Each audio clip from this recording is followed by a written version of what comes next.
Wow, this is really incredible. Thank you so much for listening to Blue Sky Horse Radio. I'm Yenny, and you're listening probably somewhere online. It could be at CKMS 102.7 FM Radio Waterloo. This conversation will be hosted also via Canadian Horse Defense Coalition, also known as defendhorsescanada.org. And we are so proud and pleased today to have Jann Arden with us, because Jann Arden has gotten involved on behalf of these horses that are being shipped overseas for slaughter purposes in Asia.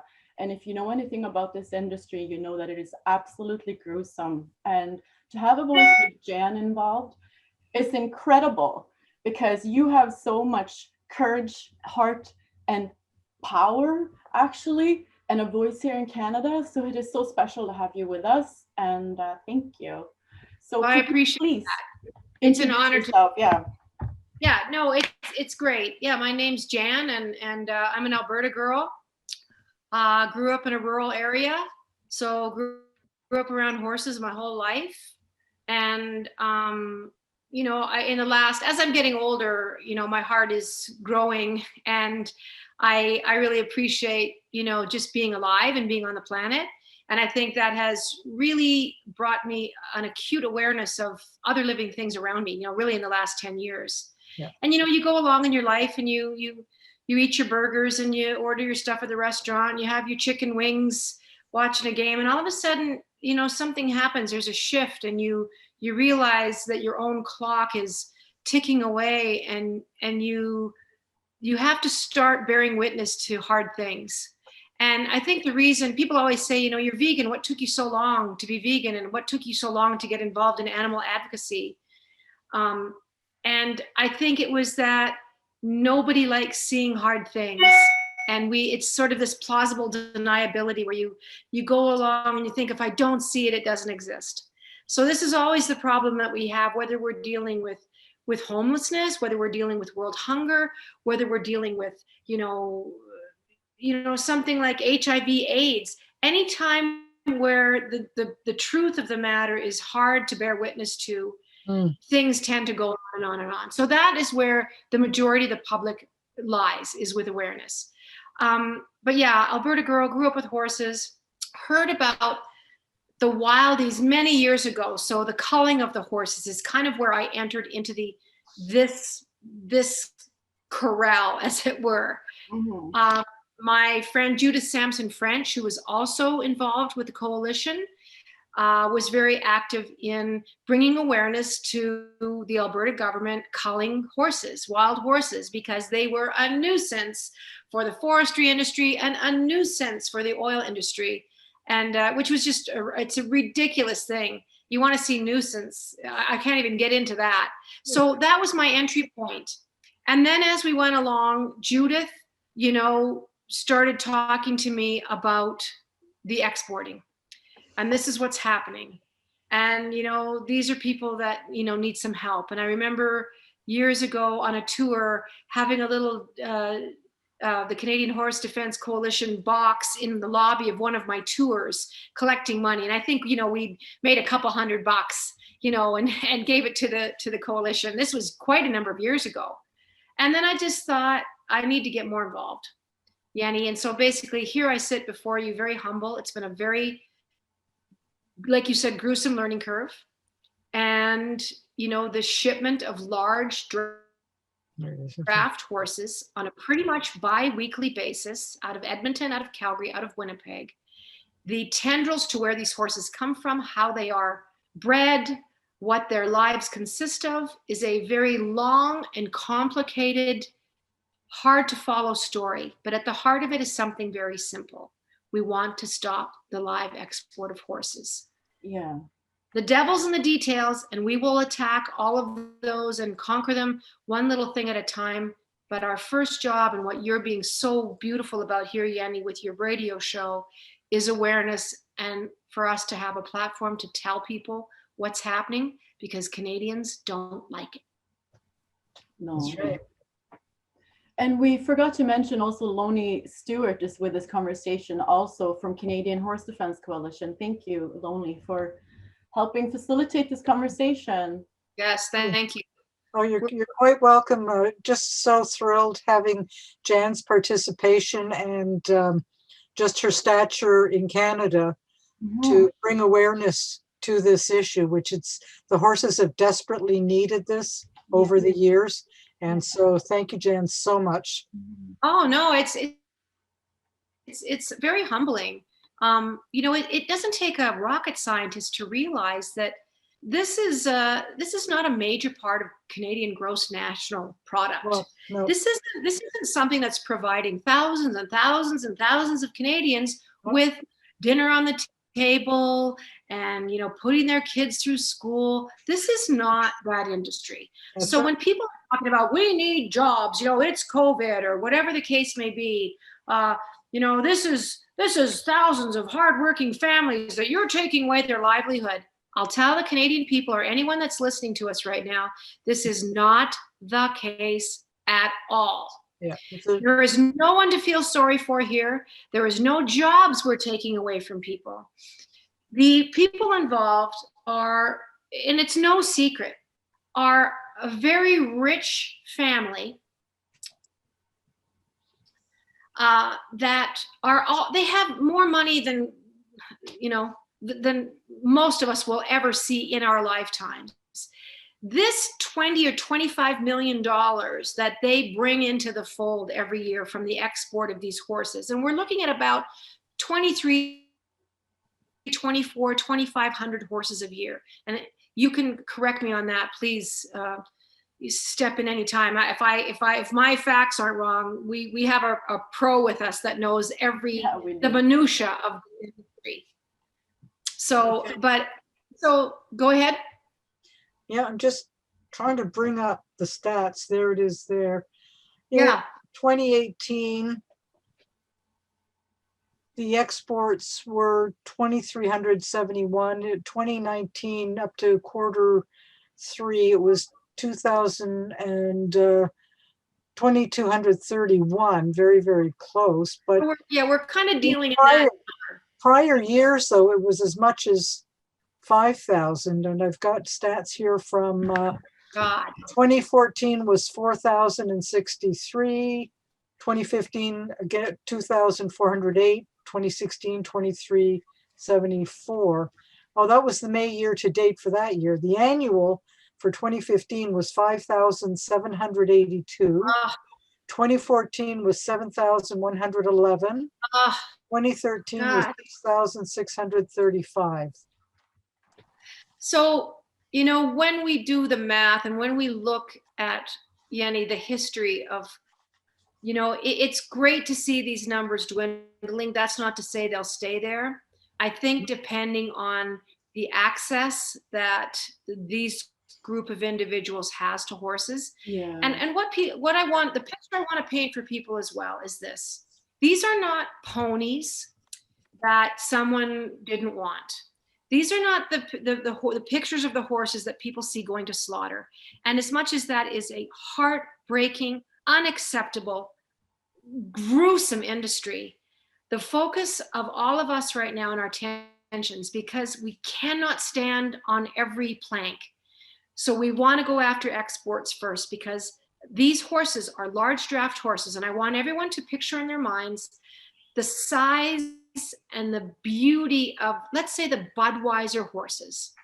The Budweiser horses that pull that majestic wagon with the little Dalmatian dog that runs along, these beautiful horses that are pampered. They're in stalls of their own. If anyone's ever seen a Budweiser commercial, Ilona she's bringing up pictures of that you can see, Jenny, as you look at her screens. Yeah. So these are horses that are large, and the reason that these are the ones that go over, this is what the Japanese, the Asian market wants. They want big horses, they want big meat, they want a lot of musculature.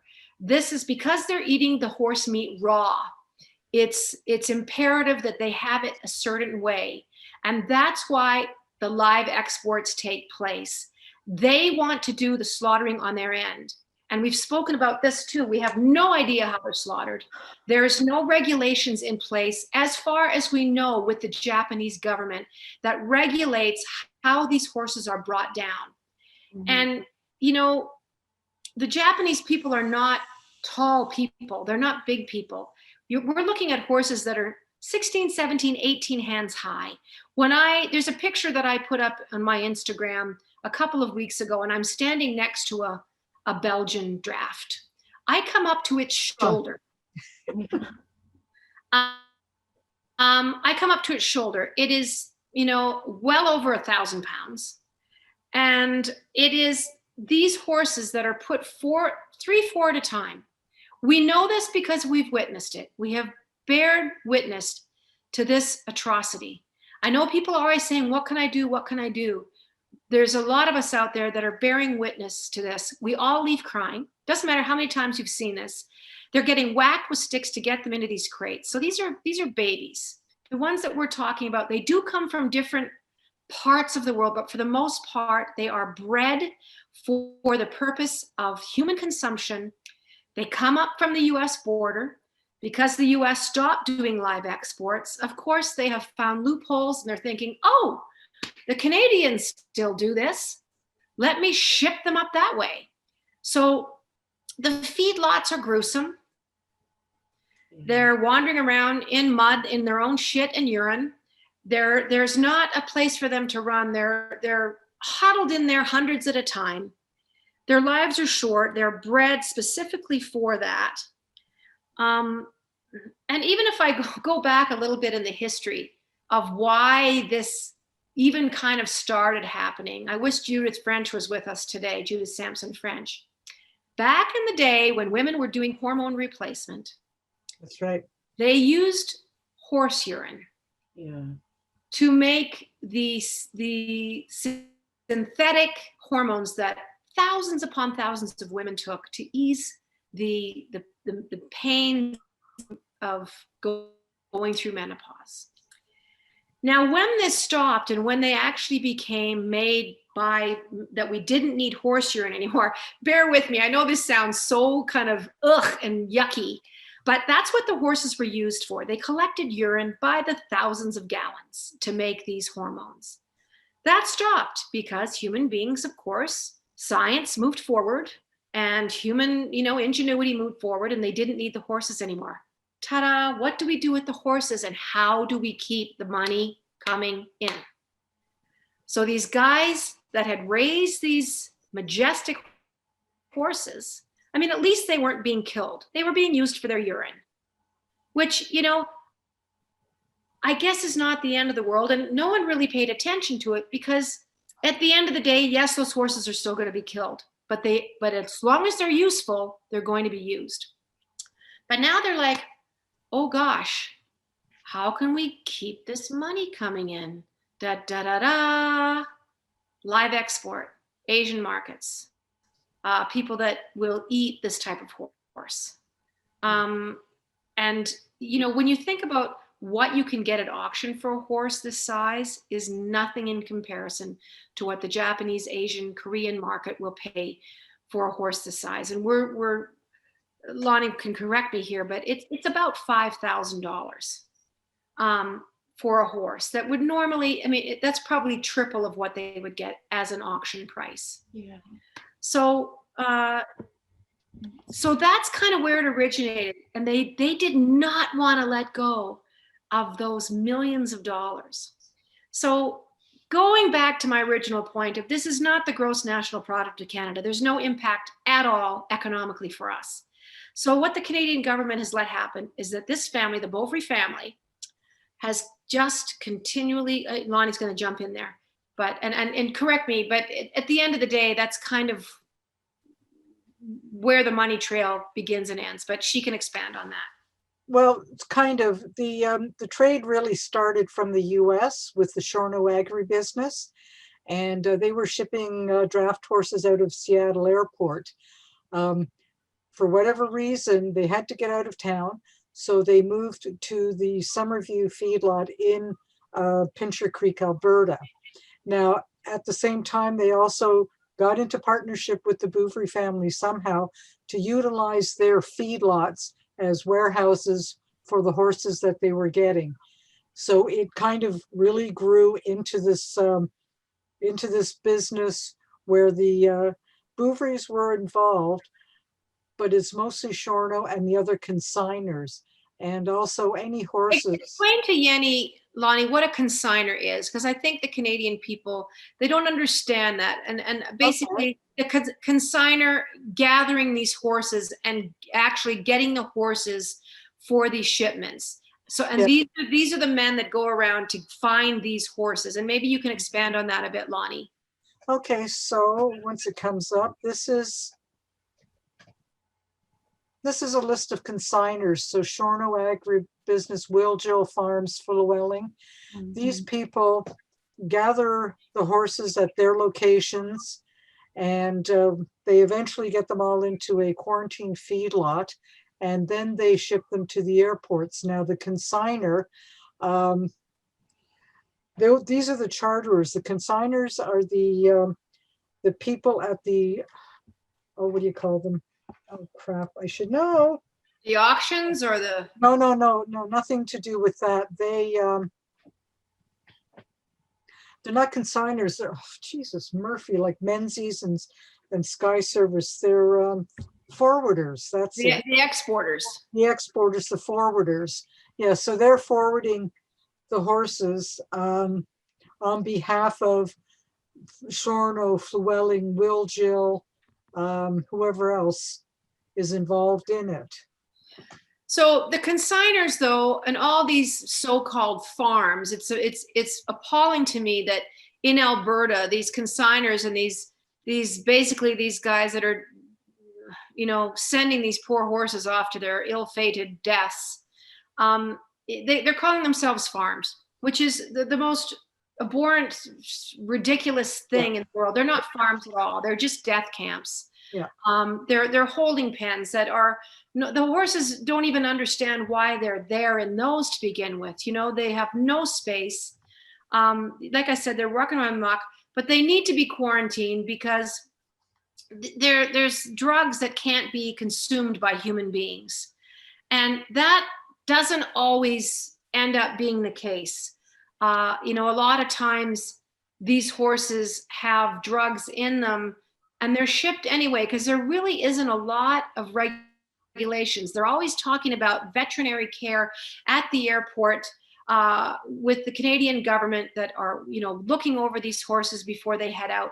And it's just not the case. There's no blood testing that's going on. There's no one on the flight overseeing, you know, what happens to the horses. Bottom line, and we could go on ad nauseum, and this could be a very disinteresting conversation. So I want to just keep it at the emotional heart of it. Canadian people do not know that the pride of this country, on the backs of these sentient beings, we built an entire country.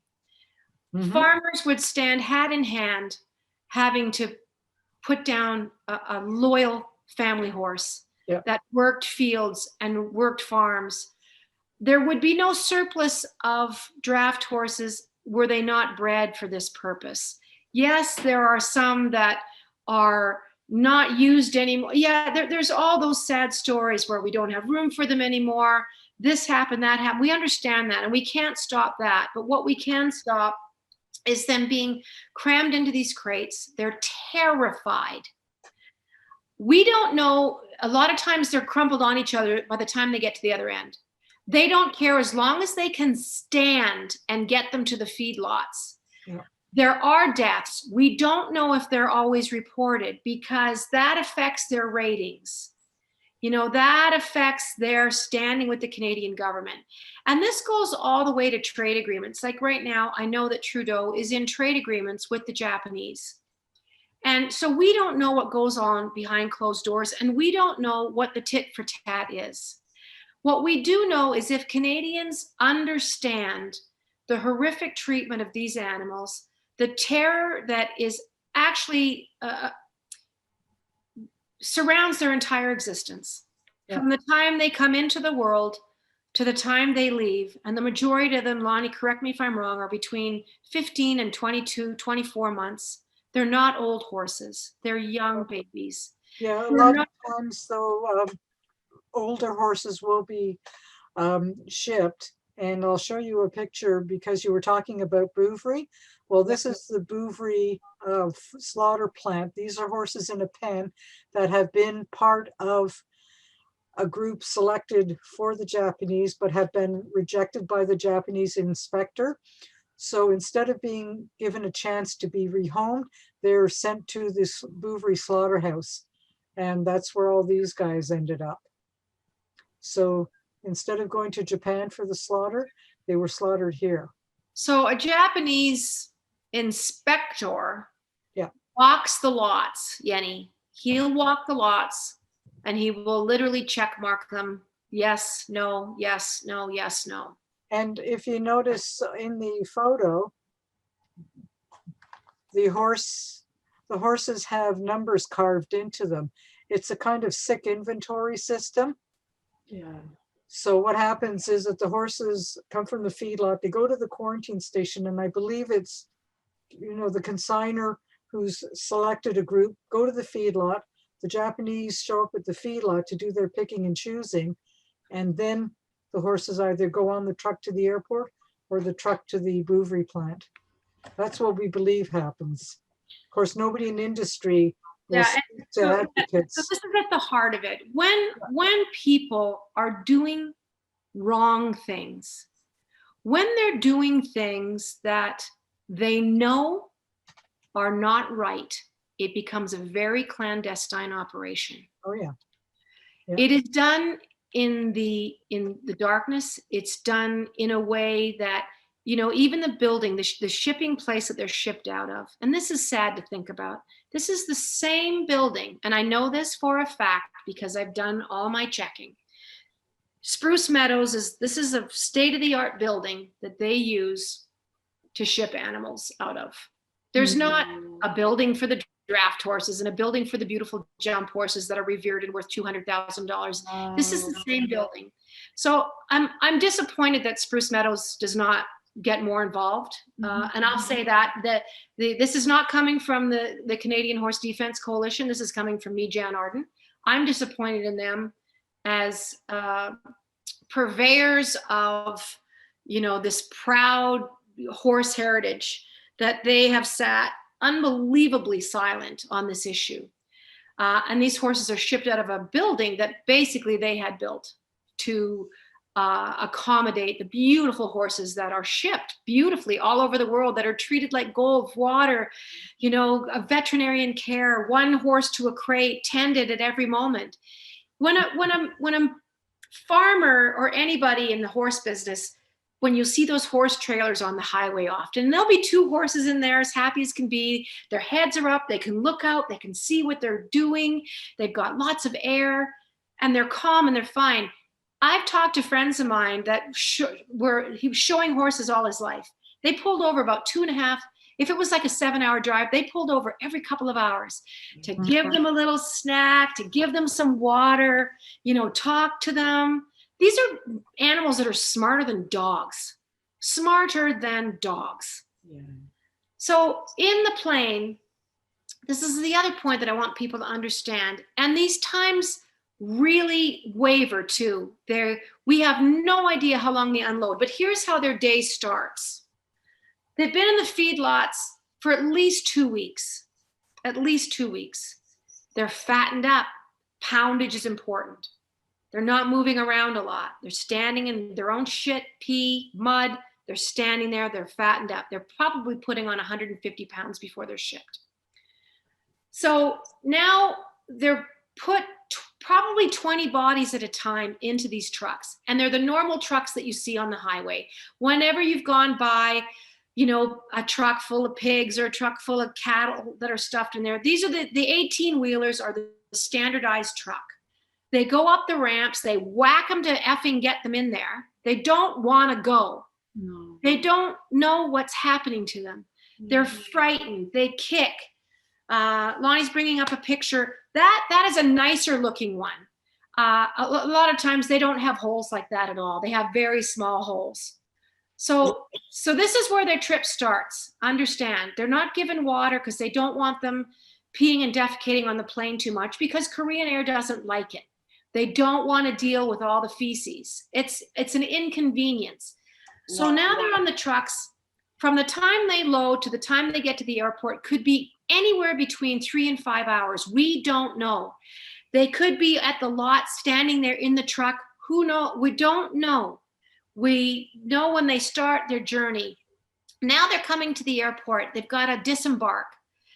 It's, they've got guys there that don't give a rat's ass. They're whacking them again. They're yelling at them. I saw personally big poles, and they're hitting them on the hips and pushing them forward. So they've got 3 in a crate. Now they got to get the 4th guy in there because they've only got so many crates that they want to ship out. And so they're in there now. This could be from anywhere from 3 till 8 o'clock in the evening. I've seen it 3 times. So now they're standing in these crates. There's no water, no food, nothing. The flight, because it's a clandestine operation, usually doesn't leave the airport till 4 a.m. We know that because people like Lonnie and people at the coalition and people at the airport know what the flight docks are. They've got to do what everybody else does, and they've got to be all registered. They have to have a flight time. They have to have a flight plan. We know what's happening. Many times the horses can't lift their heads. Sometimes they can, sometimes they can't, depending on the crate. So they're in there just together solid. So let's say they got into those crates at 4 p.m. They have a 12-hour wait till the flight goes at 4 a.m. Now that's saying that the flight goes off on time. Yeah. They're standing there, no food, no water, no nothing. Nobody cares. Nobody gives a crap. Now they're taken across the tarmac to the plane, and the load begins. They're picked up, by cranes. They're unsteady. They're kicking the sides of their crates. They're wrapped very similarly to that. So they have no idea what they're doing. I know, it makes you sweat, right? So they're loaded into these planes. If the flight is on time, and if the flight leaves when it's supposed to at 4, let's say the flight is at 4, that doesn't always happen. I've talked to many people that say sometimes those flights don't leave till 7. Sometimes they don't leave till 8. It depends on what's happening at the airport, to make sure they have no problems. So now they have a 11 and a half hour, 12-hour flight, depending on headwinds, to get to the little island airport that they fly into, which is where the feedlots are on the other end. We don't know how long the unloads are. We've had people that have, volunteered their precious time to go and follow those horses there and to try to get pictures. This is unloading in Japan at Kitakyushu Airport. So they're in these crates. We don't know how long, but now let's just put this out there. We're looking at 27, 28, 29, 30 hours, no food or water, and they've been standing. Now the horses that fell over on takeoff, and I've had this from people that know that the horses fell over at takeoff. They don't always know. So they're on top of each other in a crate, and it does happen, and it happens more often than we want to think about. But they untangle them at the other end. Sometimes there'll be one dead, just from sheer stress. These are young horses. You keep in mind, these are not, there you go. There's a deceased horse that Lonnie's bringing up. Mm-hmm. So they're terrified the whole time. This is their lives. Why aren't the Japanese using their resources, their land, their water, their wheat, their grain, their whatever to raise their own animals? We are absolutely against the live export of any animal, but in particular, our fight lies with these horses. There's been so many nightmare stories. 3 months ago, a ship carrying 4,000 beings crashed and drowned, killing everyone on board and all the animals. And they always vector in 10% of their cargo as acceptable loss. So if you have 4,000 animals, math is not my strong suit, but as far as I know, that's 400 animals that are considered, they can chuck them overboard. They're not, it doesn't matter. They expect the deaths. So how do we stop this? There's our question. It's a combination of things, but we know from our perspective, and we know from the hard work that these group of women at the Canadian Horse Defense Coalition have been doing and doing masterfully, because they've not let up. They've been tackling it from a law part. They've been having petitions that are signed.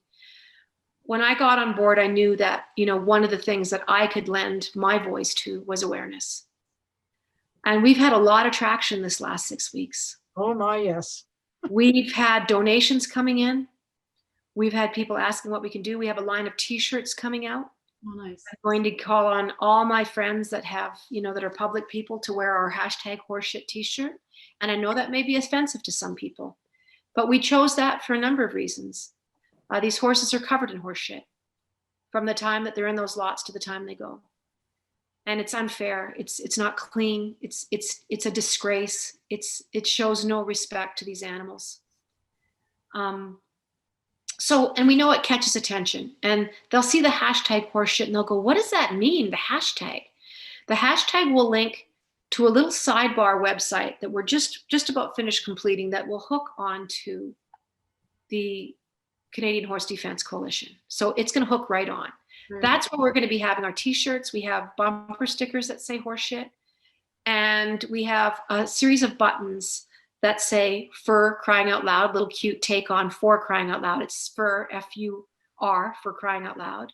And we also have a pin that says "say nay to live horse expert." And we just thought that was a cute little voice from the horses. The whole thing about nay, so that people understand that. We have masks.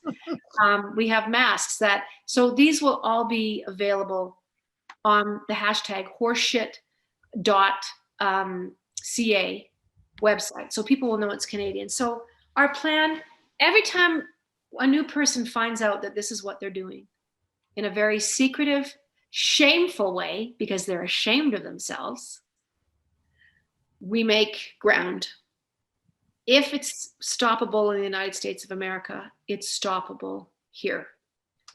If we get rid of that loophole, we know for a fact that some of these horses are even coming from as far as Mexico. They're traveling up. They get into the States. It doesn't happen often, but it's something that does slip through the mesh. I'd just like to, if I could for a moment, show you the psychology of this trade. I'm going to show you, this is a list of charterers, and you see this one here, Carol Lyle Farms Limited. They ship out of Winnipeg on a regular basis. And if I may, they are a quarter horse breeder, and this is on their Facebook page, or was on it. The hypocrisy is just unbelievable. I wonder if that author, because a friend of mine actually gave me that book, and I use it as putting my paper on top of it and reading it. But the woman actually lives in Ontario, and I wonder how she would feel about knowing that her creation is on a page like that. I mean, look at this. May your labor be light. May your future be bright. Have a wonderful 2015, horses everywhere. Like, how messed up is that? So who's using that? Carol Lyle Farms. I can send it to you, Jan. Yeah, thank you. And these are the people that send the horses off to slaughter. Yeah. Well, they send them, they're based in Swan River, Manitoba, and they ship out of the Winnipeg airport, which I happened to be flying out of Winnipeg one time when the Korean aircraft was on the ground and the crates were lined up, no horses in the crates. And I was trying to video it, but I was in hysterics and I was yelling on the airplane. The flight attendants got a little worried about me. But anyway, it was just horrible to see. But yeah, they ship out of Winnipeg. So where do we go from here, right? Yeah, it's about time to expose these people. And it's been there, but once again, I'll go back to bearing witness. People don't want to see painful things. Yeah. People are eating a lot less meat now. And I want there to be a real separation here, Yanni, on what our messaging is. We are by no means, by any stretch of the imagination, telling people what to eat. And I want to be very clear about that. That is a different battle for us right now. We cannot be everywhere all at once. We want people to know what's happening. So it's imperative that we reboot or refresh or reimagine our petition. We want 1 million signatures. We want 2 million signatures. We want 3 million signatures. We don't only want them from Canada, we want them globally. We want it to be an international effort. We've done things for animals all over the world. Canadians have been involved in stopping atrocities all over the world. You know, when people think about elephants being shot for trophy hunting, you know, Canadians are there. They're there to sign it. When they think about giraffes, when they think about, you know, lions being hunted, when they think about, you know, chimpanzees, animals all over the world, you know, when you think about the Yulin dog industry, Canada's horses are Yulin's dogs. And people need to understand that, you know, the Yulin Dog Eating Festival, we look at in such sadness. Mm-hmm. And what we do here, are they our pets or are they food? Not for a Canadian table. These particular horses are flying a world apart. And it is a sinister, sinister part of Canadian agriculture. Mm-hmm. So awareness, awareness, awareness, Yenny. The petition, and like I said, people do want to know how to help, and we've wanted to give them a tactile response to that. Here's how you can help. Go on #horseshit.ca. Yeah, it's a little funny, a little tongue-in-cheek, and it's meant to be. We're not here to sell butterflies. We are here to tell you what the cold, hard facts are, and we feel that that word represents the atrocity, represents the reality of these horses, and so people can get bumper stickers, they can get T-shirts, and they'll be able to get these beautiful buttons. And if you don't want to wear horse shit, that's why we've done a trio of buttons that really do have fun ones. Say, nay to the horse, live horse transport, and for crying out loud, which is really cute. Like a 6-year-old could wear that on their backpack. Mm-hmm. And what we want is people to be able to come up to you and go, what does that mean? What is say nay to live horse? Oh my God, does that happen? Every person I talk to, I'm slapping my knee, that's what that noise is, says, I didn't know. I didn't know. I didn't know. No. And they're starting to know now because the messaging is not going to stop, and I'm not going to stop until this is done. If I'm 75 and still doing this, but you know, we've had people doing this for years and years, and they're exhausted. They're tired out. So, you know, we've assembled another 4 or 5 women that all do very specific things. They're in marketing. They're in social media. They're in graphic design. And we were teaming together to join up with our friends at the Canadian Horse Defense Coalition. We're joining up with them as our sisters and our friends. That's awesome. Yeah, that's fantastic. That's what we're going to do. So are there changes in the legislation that need to happen so that this can end? Like, what changes does the government need to make, if any? The government is actually, the CFIA have changed their regulations to make it easier for the industry to continue the shipments. So they changed the duration of the flight without food and water. I think it's down to 28. Unfortunately, Debbie is our expert on that, and she's not on the interview. Unfortunately, she's not available today. But we are going to tackle it from that side too. The legal aspirations that we have are not going away, and we do need funding to continue that fight. Oh yeah. We are in an appeal right now. So we lost the war, we lost the battle, but we haven't lost the war. Or am I saying it backwards, Lonnie and Yenny? Oh. Am I saying that backwards? Okay. Oh. But we will, so we're going to come at it from all fronts. Debbie, of course, is going to continue with the litigation. And when people donate to us, it helps amplify our voice, and it helps us with the Canadian government to get this legislation changed. And you know, the favoritism that they're showing once again to a very small handful of people. Mm-hmm. And so, yeah, our messaging is very clear. We're not telling you what to eat. We just want to stop this live export. Mm-hmm. And trust me, we will start going after horse slaughter in this country, but there's a lot of things that make it easy. There's a lot of unwanted horses. There's a lot of horses that people don't realize that it would be like getting a dog that you can't afford, or you suddenly realize, I'm at the office 12 hours a day. I don't have time for this. And people, return gifts or they move. It's that litany of complicated issues that happens to families. They lose jobs. There's, these horses come from all over the place that they're slaughtering domestically. Yeah. It's not just one, but this one thing of breeding the draft horses, raising them for this is a no-brainer. This doesn't need to happen. Well, what are we going to do with all the horses? Well, stop breeding them en masse. Stop breeding them en masse. And yeah, you're going to have to do without your $24 million every year.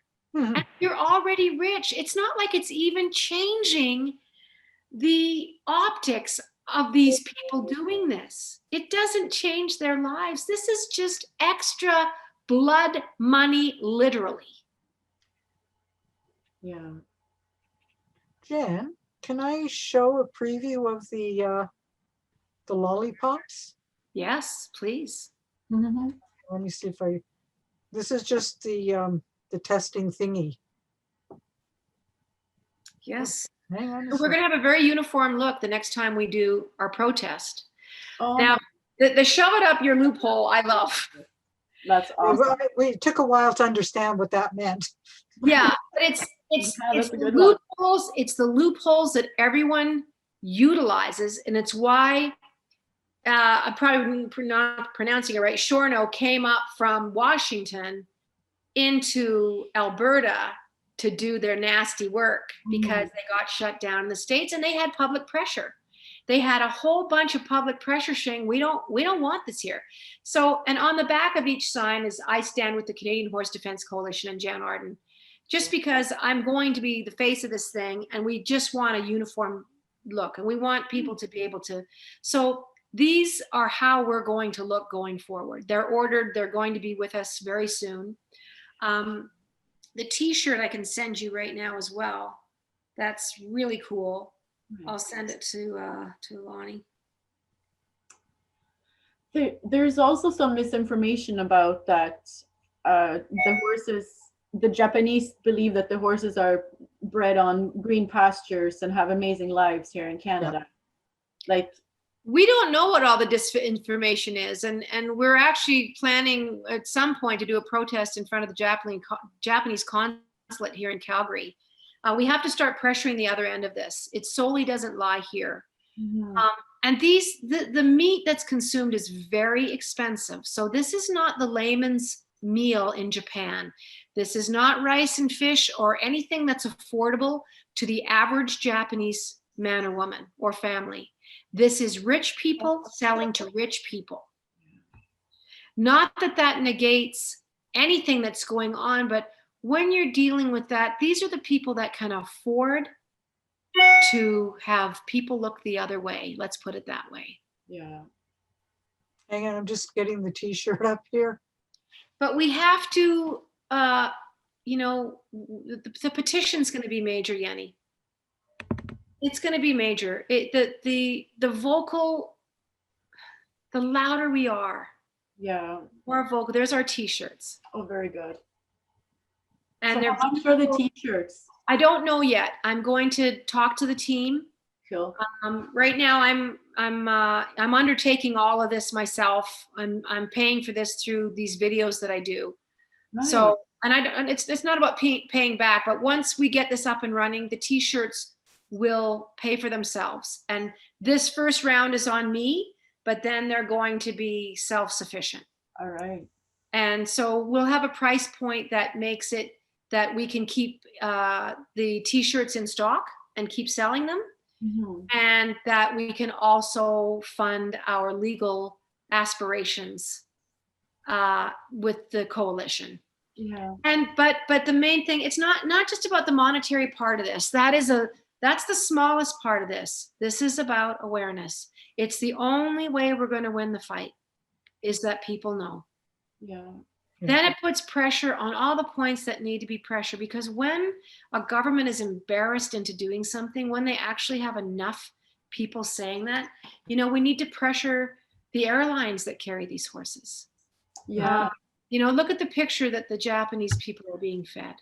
And look at the look on this horse's face. You can tell he's just not sure about people anymore. Yeah. But this is the bullshit they're being fed right there. The horse shit. And we know that these horses are from Canada because you can just make out the brand carved on this guy's shoulder, and you can just make it out there. So these are Canadian horses. And the reason the Japanese don't do this on their own land is because they just don't have any land. Yeah, they can't afford to do it. They can't have animals that size and support it. But so it's to our detriment to continue doing this on ethical ground, for morality, and never mind that, for the wellness and treatment, the ethical treatment of animals. Do not deserve this to be their end. No. Plain and simple. You cannot build a country on the back of something and be thankless. No. We can do better. And Canadian people don't want this. I'm telling you right now. You put them in a room, and if you told people what was happening, they would not condone it. That's our fight. I could go on for a long time, but it's a big one. It's a big one. So what can everyday people do? Who can they contact, for example? Like they can contact their Minister of Agriculture. They can contact the Prime Minister's office directly. They can contact their MP. They can write letters. They can email once a week. They can keep the pressure up. They can tweet. They can do social media. They can support our coalition. They can buy a T-shirt. They can buy a bumper sticker. They can spread the word. Tell their friends to sign the petition. We're going to make sure that petition is easy to access with our new little sidebar website. We want to make sure that it's easy for people to sign. You don't have to do anything, but hopefully it'll be so you can just click a button, put in your email, and that's it. You're done. And also one other thing, sorry, Jan, if I can put it in here, is to contact the Japanese ambassador in Ottawa. Very, very politely say, we're fed up and we're not going to take it anymore. Mm-hmm. That kind of we thing. will make sure we post that information. That's a good, thank you. I'll make sure that information is we'll have little connectors where I'd like to make it easy where people can just click to send their emails onto these ministers. So I will actually tell our web designer to make sure that the Japanese consulate on both sides of the water are there, and that our Minister of Environment and food safety or whatever it is, that she is easily accessible. But yeah, the constant barrage, if we had 500,000 people constantly pestered, this would be over. Oh yeah. And those guys would slowly sink into oblivion. And you know what? They would sell their horses at auction to people that had sanctuaries. They would sell their horses off to people that wanted to have them and look after them and care for them. Now, the reason I brought this picture up is that you can see these are two very young babies. They're probably weanlings, which means that they've come off of their mothers recently. And if you look, the numbers have been carved on them. Look at the back legs. They've also come from auctions because you can see auction tags here. And this little one here has a braid in his forelock, which is commonly used in the draft trade when horses are at auction, or even babies. They put the braid in to make them look pretty, and then they sell them to the kill buyers. And this little guy's had his forelock totally shaved off. And look at all the cuts and scrapes on their little hind legs from being in a truck, just jammed into it to get here. Yeah. This was at the Summerview feedlot. So these little guys all shipped to Japan at one point. It's an embarrassment. It's an embarrassment to who we are. And I think the thing that I hear more than anything from people is we're better than that. And I always write back to these people and I say, no, we're not. We're not better than that. Yeah. We're not better than that at all. So we would love to have this wrapped up in the next year. We would love to have this done. Oh God, yeah.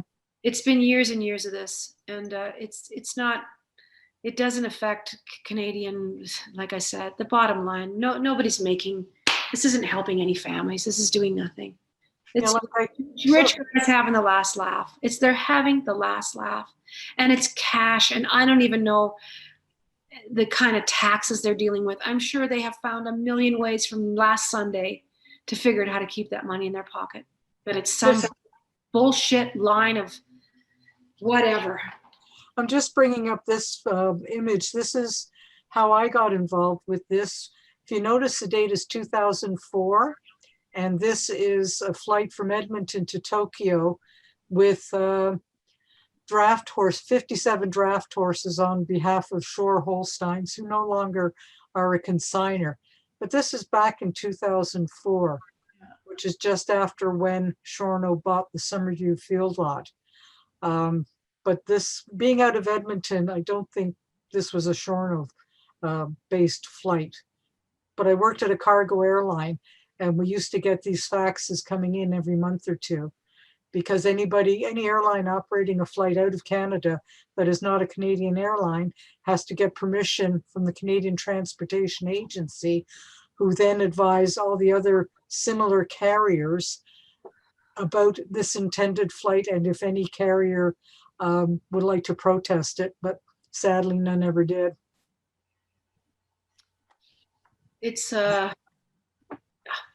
such a difficult subject to even talk about, and like you must bear witness to it. You must bear witness to it in order to change. And the awareness part is so important. I mean, that you nailed the head on that one. Yeah. What about the CFIA and turning sort of a blind eye towards the cruelty that's happening and the lack of welfare for the horses? Well, when they actually show up somewhere, they rarely show up. Yeah, we've had,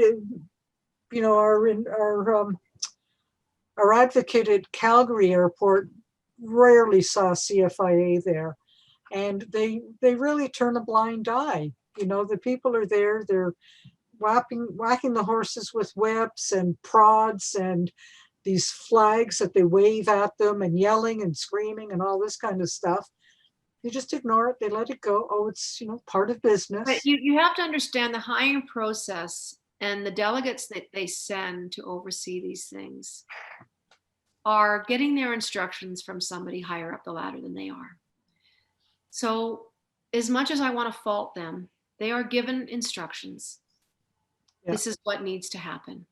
Yeah. And that is the hard truth of it, Lonnie. They are told what to do.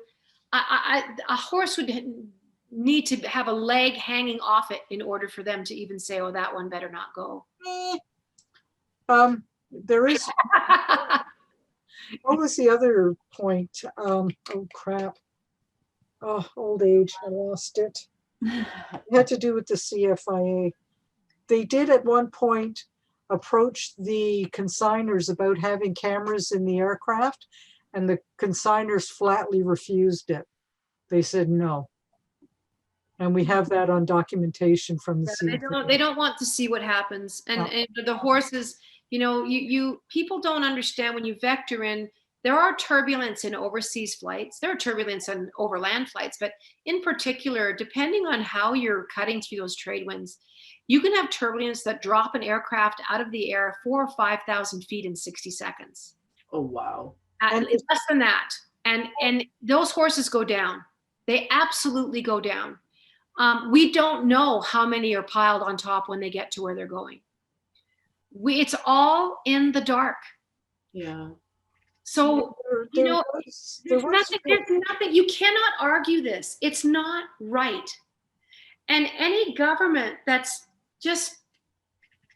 they're taking the money from somewhere, Yenny.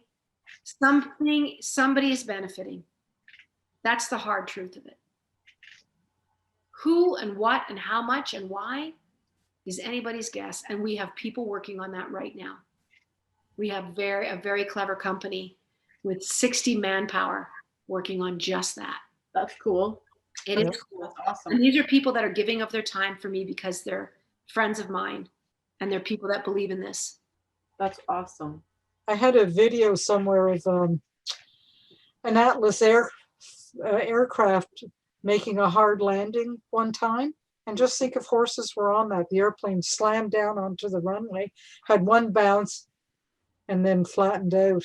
It's horrendous.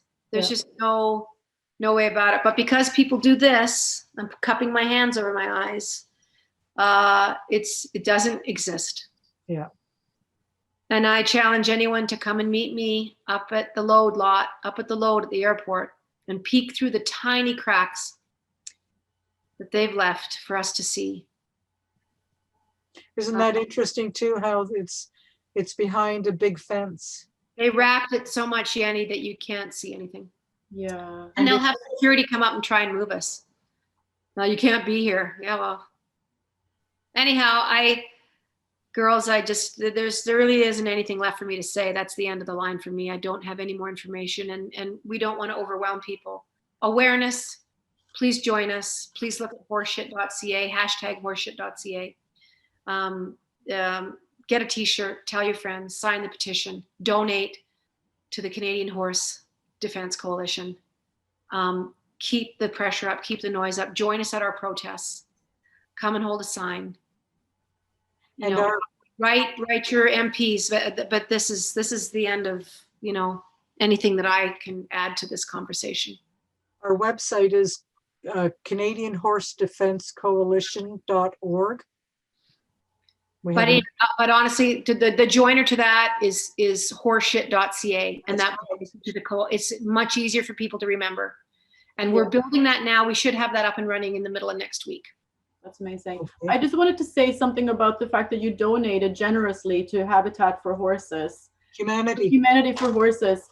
And so like, it's really nice for us that have been watching this happen for a long time, and obviously raising money towards rescuing some of these horses. It's kind of a big deal. More people are trying to, or are involved. So thank you, Jann, for being such a fantastic, like, we're going to keep doing it. We're going to save more horses. That's another aspect of this as well. The t-shirts will help us, the stickers, it'll help us do all kinds of things. Yeah.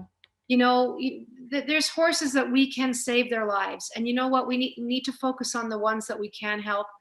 The flights that have taken off already that we all lose sleep over and cry over. And, you know, we hope peace for them, whatever that means. But there's horses we can save. Yeah. There's ones that are just coming up that we feel like we can save them. We can get this done. And everyone believes it can be done now. We are a team. We all have our expertise in our own things. I know what I bring to the table. I know what the girls bring to the table. Everybody has their own strength. You bring to the table our ability to reach out even further. If a few thousand people hear this and respond and understand what it is, yeah, that's great. All right. Well, thank you so much, Jann. This has been really awesome to have this conversation with you. No, we appreciate it so much. And I think Lonnie and the whole beautiful team at the coalition, we're all happy to have a group of us that are common, that we're like-minded. And we know that there's thousands of more people just like us that care. Yeah, exactly. It's much needed. That's encouraging. So thank you for what you're doing. And please let us know going forward. And we'd love to send you a t-shirt, Annie. I would love to have one. I'll have them next week. I'll have all the t-shirts and all the stuff, but I'll send you one if you'd wear it and take a picture and put it up on social media. That'd be great. I will for sure. Yeah, okay. Definitely. All right. Thank you. Thanks so much, ladies. Okay. Thanks, Jann. I'll talk to you soon. Okay. Perfect.